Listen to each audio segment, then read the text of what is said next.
Government ലോക്സഭയിലെയും രാജ്യസഭയിലെയും party നേതാക്കന്മാരുടെ യോഗം വിളിച്ചു ചേർത്തിരുന്നു.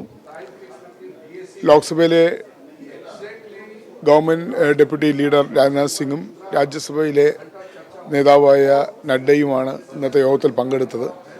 പാർലമെൻ്ററി കാര്യമന്ത്രി കിരൺ റിജിജുവാണ് മീറ്റിംഗ് വിളിച്ചു ചേർത്തത്.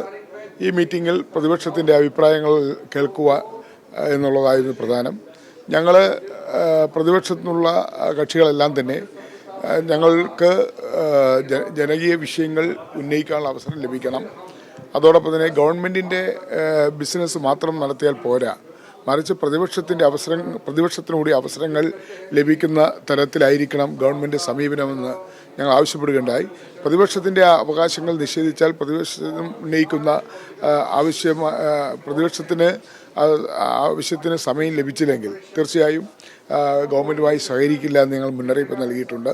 ഗവൺമെൻറ് ഭാഗത്തുനിന്ന് പാർലമെൻറ്റ് ബഡ്ജറ്റ് സമ്മേളനം സുഗമമായി നടത്തുന്നതിന് വേണ്ടി പ്രതിപക്ഷത്തിൻ്റെ സഹകരണം അഭ്യർത്ഥിച്ചു. അപ്പോൾ ഞങ്ങൾ പറഞ്ഞു, പ്രതിപക്ഷത്തിന് പറയാനുള്ള അവസരം നൽകിയാൽ തീർച്ചയായും ഗവൺമെൻറ്റുമായി സഹകരിക്കാൻ, സമ്മേളനം സുഗമമായി നടത്താൻ സഹകരിക്കാമെന്ന് ഞങ്ങൾ ഉറപ്പ് നൽകിയിട്ടുണ്ട്. ഇന്നത്തെ കക്ഷി നേതാക്കളുടെ യോഗത്തിൽ പ്രധാനമായും ഉന്നയിച്ചത് വഖഫ് ബില്ല് വളരെ ധൃതി പിടിച്ചാണ് അതിൻ്റെ ജോയിൻറ്റ് പാർലമെൻ്ററി കമ്മിറ്റി അത് റിപ്പോർട്ടുണ്ടാക്കി ഗവൺമെൻറ് സമർപ്പിച്ചിരിക്കുന്നത്.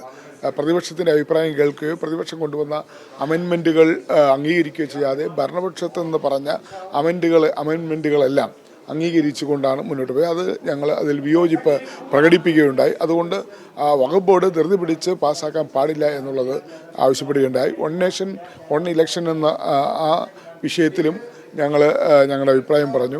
പാർലമെൻ്ററി സമിതികളിലെല്ലാം തന്നെ, ജോയിൻറ്റ് പാർലമെൻ്ററി കമ്മിറ്റികളിലെല്ലാം തന്നെ BJP അംഗങ്ങൾക്ക് കൂടുതൽ പ്രാതിനിധ്യം നൽകുകയും പ്രതിപക്ഷത്തെ പരമാവധി അംഗസംഖ്യ കുറയ്ക്കുകയും ചെയ്യുന്ന നടപടിയിൽ ഞങ്ങൾ ശക്തമായി തന്നെ എതിർപ്പ് പ്രകടിപ്പിച്ചു.